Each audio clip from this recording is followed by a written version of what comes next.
Welcome to the Dynamics of Everyday Life, where we demystify some tricky concepts and get to know ourselves a little bit better. Welcome back to the Dynamics of Everyday Life. Today I'm excited to welcome to the show Tamzin Hall, founder of the Neurodiversity Academy and neurodiversity champion.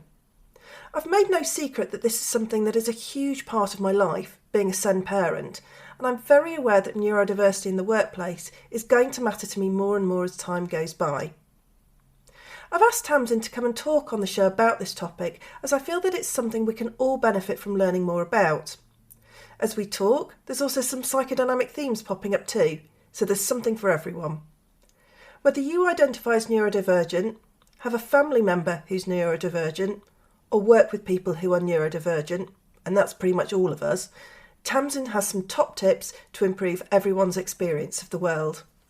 So welcome back to the show, everyone. And today I'm delighted to welcome Tamzin Hall to the show. Tamzin is a neurodiversity champion and also someone I have a huge amount of professional respect for. Tamzin and I have talked about neurodiversity quite a lot. And as a lot of people who listen to the show know, this impacts me and my family a huge amount. And as my son, who is neurodiverse, gets older, the idea of him going out into the workplace sometimes inspires me and sometimes terrifies me. So I'm delighted to invite Tamzin onto the show to talk about all things neurodiverse and to see if we can find some ways around this. So Tamzin, do introduce yourselves to everyone. Thank you so much for having me, Julia. It's a real honour to be here. I listen to your podcast, as you know, every time it's released, and so thank you so much for asking me to come on. So yes, my name is Tamzin, founder of the Neurodiversity Academy, and I'm really here talking to you today. Everything that I do in my business is to help people to understand neurodiversity, whether that's for themselves or for the people around them and in the workplace, because it affects so many people, and it affects so many people internally, silently, that we need to be championing it. We need to be talking about it. We need to be having those conversations. So thank you for allowing me to come on and have this conversation. It's really important. No, I'm delighted that you're here with me.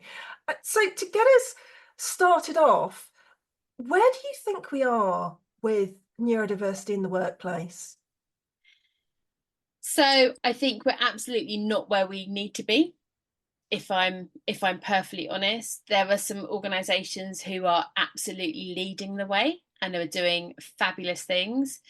There's some organisations who want to be leading the way, who aren't there yet, but have the right attitude and they want to do well. There's some organisations who say, yep, we tick that box, we're doing everything we can do, but who aren't. And there's also some places that just don't want to know about it. So there's a real mixture, and we still have a long way to go, unfortunately. It makes me quite sad when you say some companies just don't want to know about it. Yeah, you know, I've had people say to me, well, they don't bring their neurodiversity to work. We don't have a problem here. They leave it at the door. Or, oh no, you know, they've been sorted at school. There's nothing else needed. Yeah, it's really heartbreaking, and that's kind of the nice things that I can share. There's obviously some some stuff I would not repeat. But it's so sad how we have. But I suppose that's society, right? We have this difference across everything. We have such blinkered views. We have such... It's interesting. Is it? And part of me thinks it's because people don't understand. When we can help people to understand, we can help to raise awareness, we can help leaders, business owners to see what's really going on. Part of me thinks and yes, I do see that when I can go in and just do maybe some basic awareness training and help to have that conversation and just see things from another perspective, that absolutely helps. That does make a difference. But sometimes I have the barrier to even going in to do the awareness training, because people just don't see, some leaders just don't see that that needs to happen.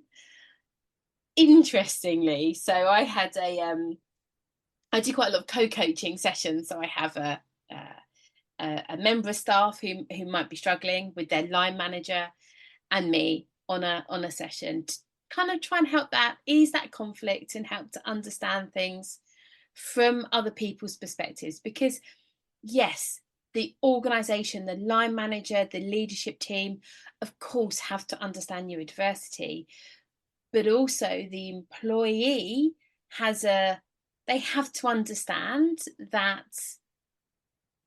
work needs to get done, right? That they're being paid for a reason, that they need to turn up, they need to do the job.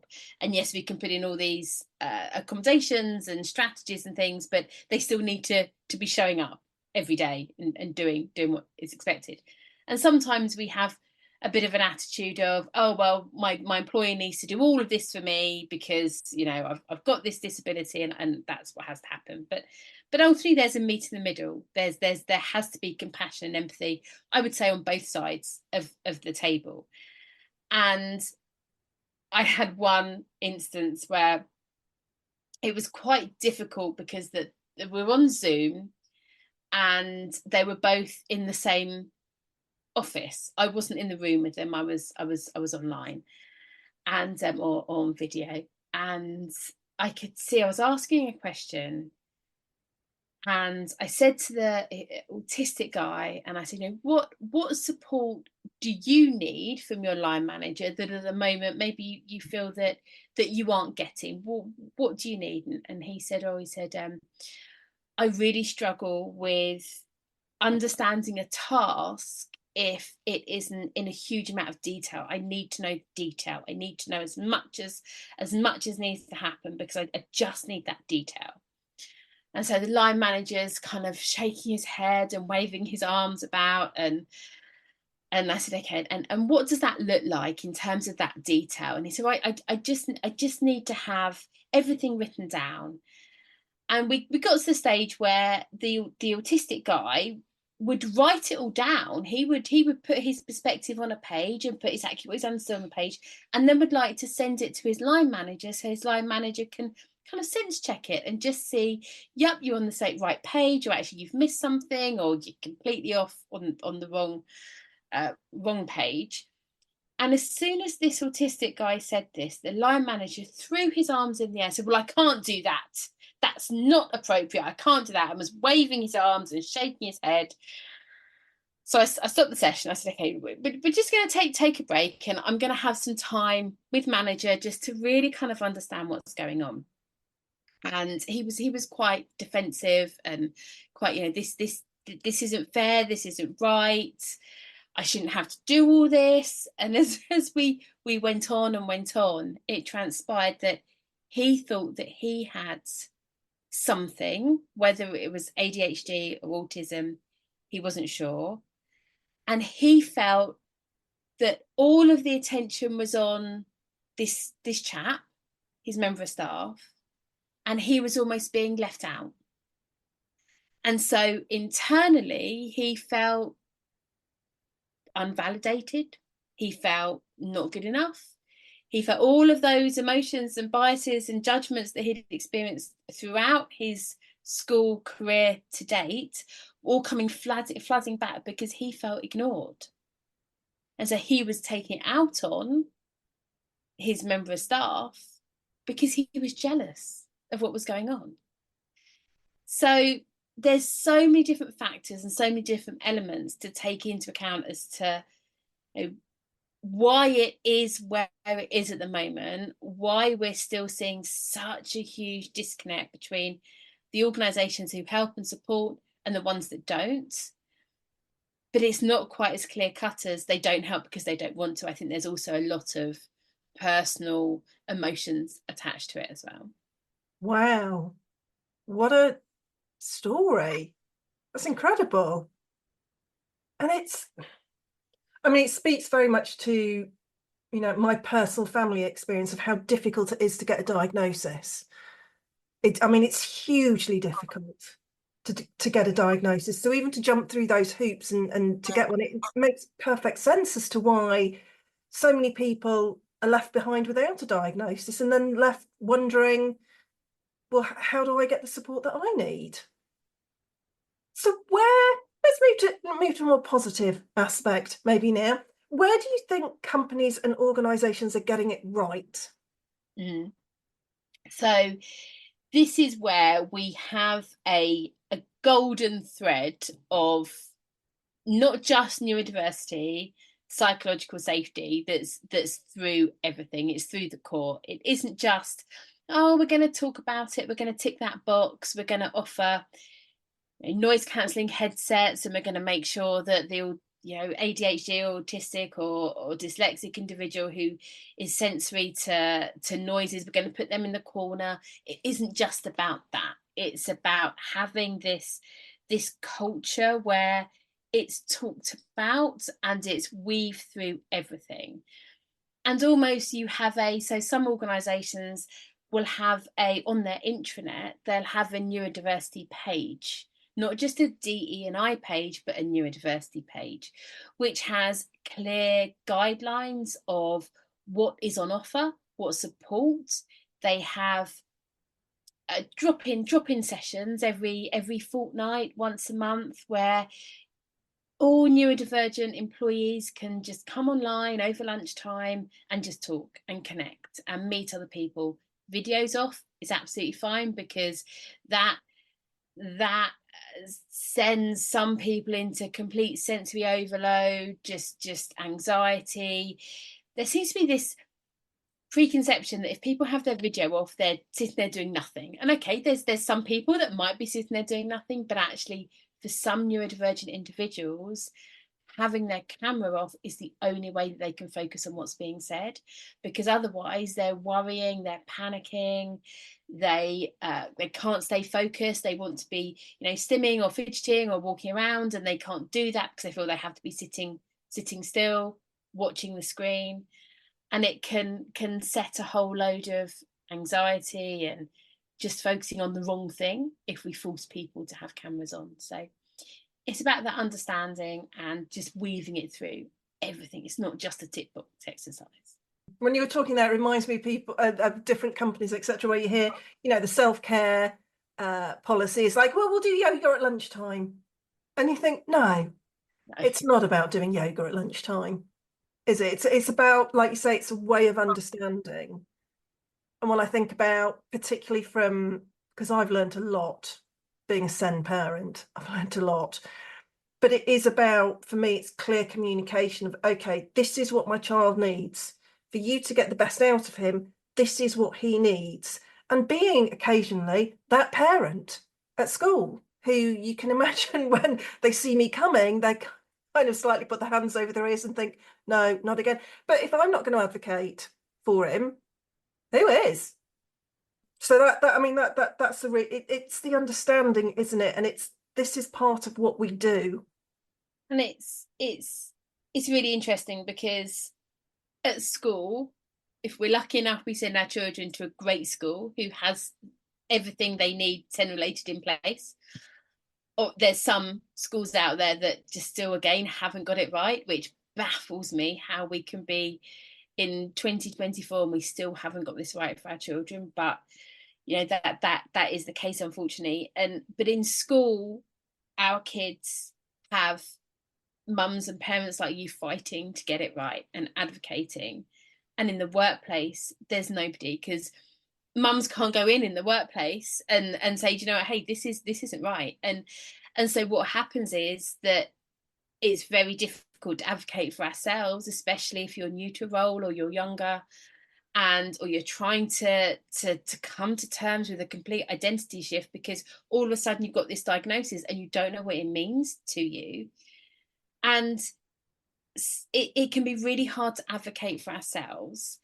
And is it right that we have to advocate at work for neurodiversity? No, I don't think it is, but we have to, and we have to be waving that flag and talking about it. And so having neurodiversity advocates within an organisation is another way to just have that golden thread running through it, that you have somebody that you can go to, a bit like a union rep. You have in large organizations, you'd have a union rep that you can go to if something isn't working, you need their support. You hopefully will have mental health first aiders that you can go to if something, you need some support with your mental health. Having a neurodiversity advocate that you can go to help and support is another way for organizations to say, this isn't just a tick box exercise. We are investing in getting this right, and we want to help and support. And so there's ways like that aren't overly costly, putting all leaders on a neurodiversity awareness training, for example, and having that and making sure everybody understands what neurodiversity is, what we can't say. Obviously, we can't turn around and say to somebody, are you autistic? We can't say that. We have to show some compassion and empathy and understanding. But then what I find comes to that is leaders and business owners are sometimes even too scared to even start that conversation for fear of saying something wrong. So there's two sides to every coin, right? That it's, how do we get that balance? Is, to me, it's that psychological safety, weaving that golden thread through it all, having those conversations, and having that awareness just talked about, just weave through everything. Yeah, you're absolutely right. And it's very, I'm thinking, it'd be very different, wouldn't it, from somebody who is diagnosed as an adult to somebody who's diagnosed as a child and who's grown up with it and learned as they've grown, that this is part of who I am, and I need to learn ways to adapt to it, to having that diagnosis as an adult.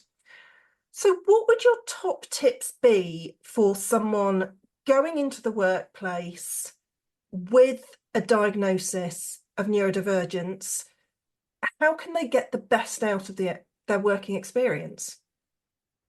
So just before I answer that, I'll come back to that in a second, but just to pick up on what you shared there, Angie, having somebody who is later diagnosed in life, struggling with kind of how do I come to terms with this new identity, and finding strategies and figuring out how I work in this environment.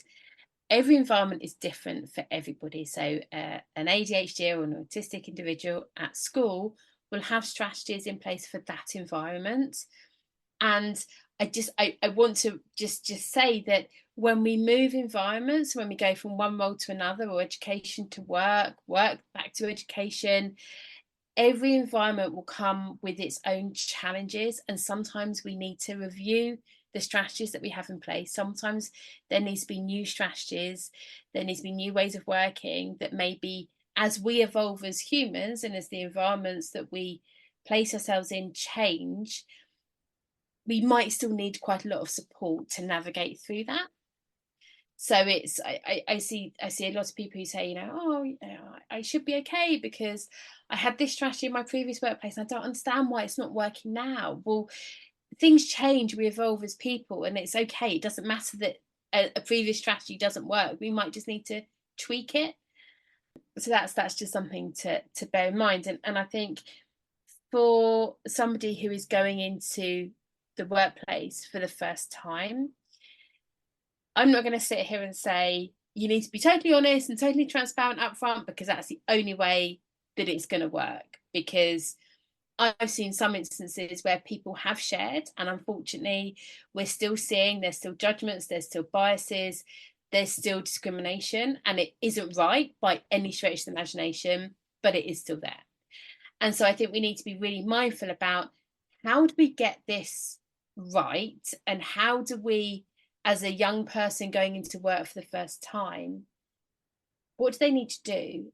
My biggest piece of advice is work for an organisation who is doing this right, and choose that company because of their neurodiversity policy, because of their reputation with neurodiversity, because of everything they do and talk about, but also show.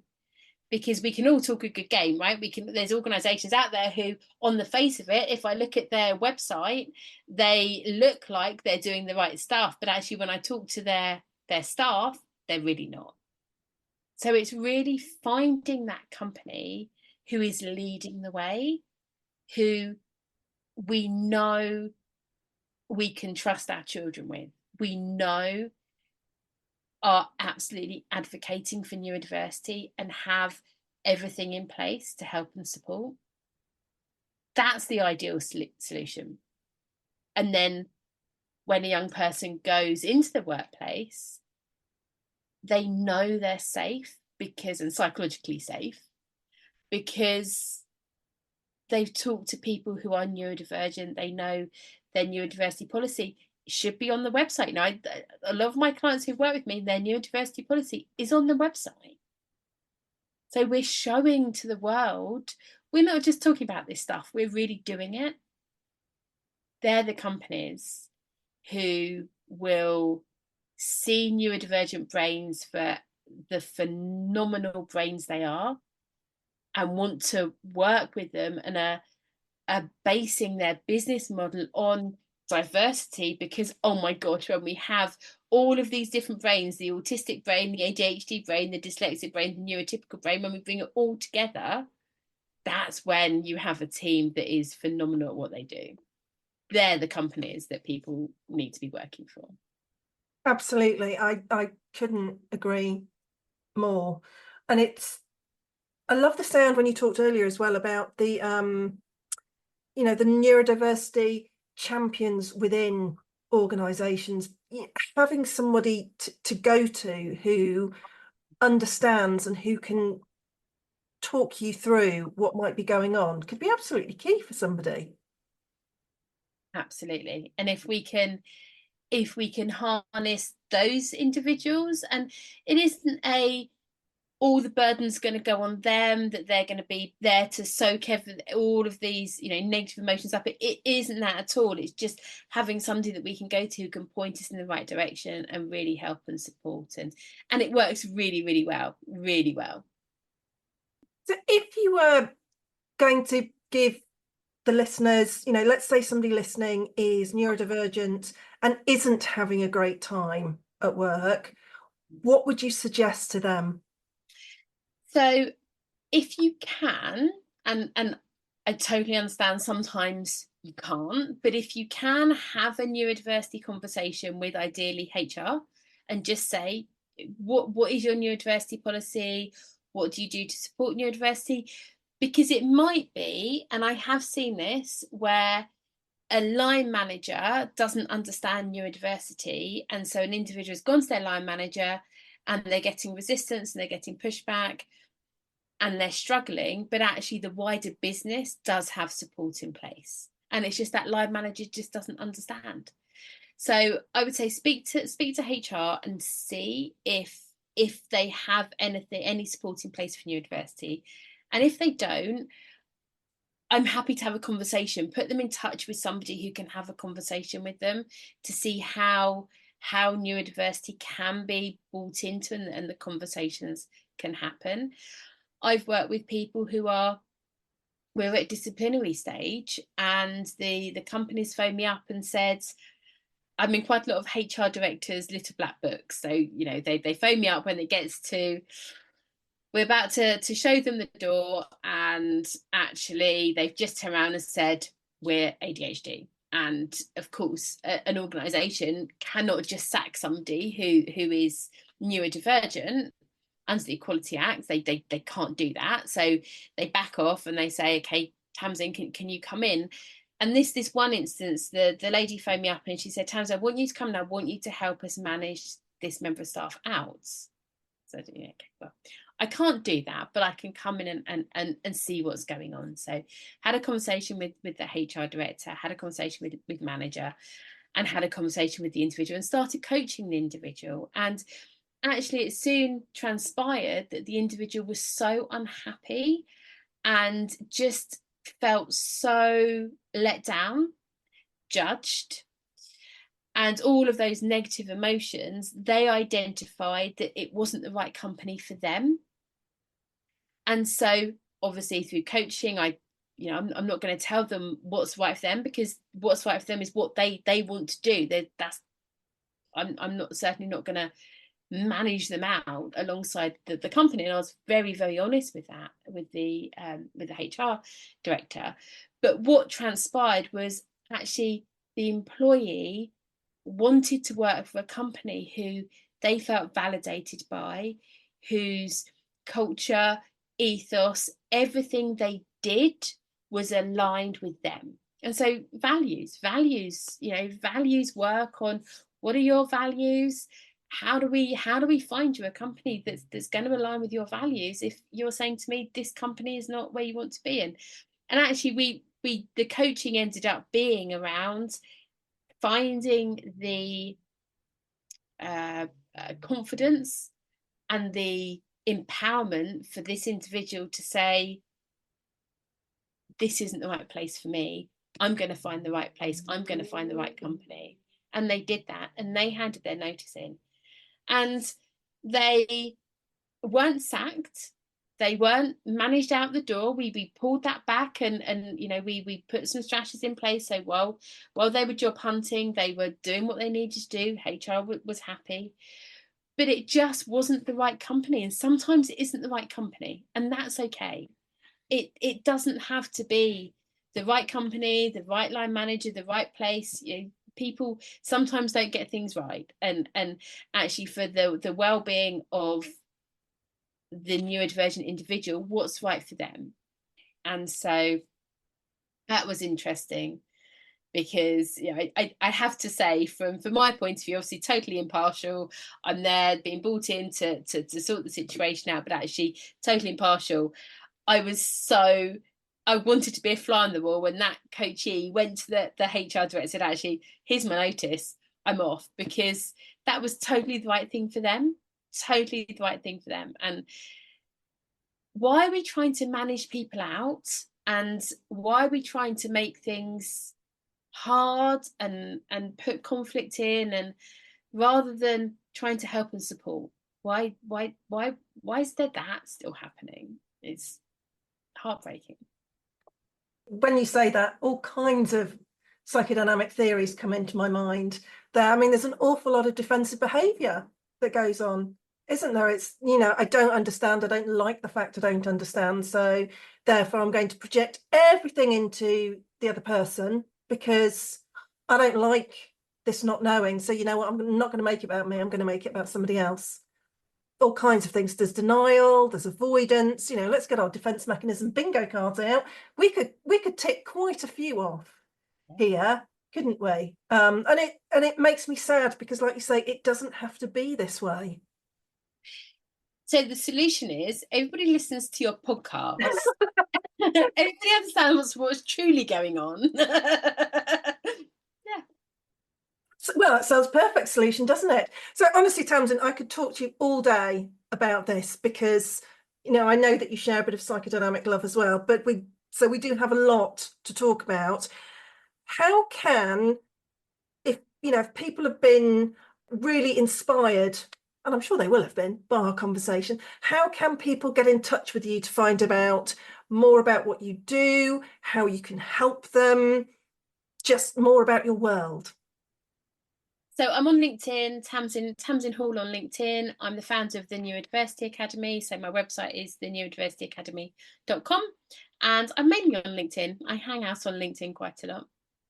Lovely. Well, what I will do is I will make sure I put all of that in the show notes so that people can grab you when they need to, so to speak. But honestly, I've been so enthralled by our conversation. It gives me hope, actually, as a parent of a child, well, soon to be a young adult with neurodiversity. There are days when I panic, and there are days when I think, you know what, one day he'll turn up and he'll go, you know what, Mum, I've got a job in San Francisco and you're coming with me and we leave tomorrow. I can kind of see that happening.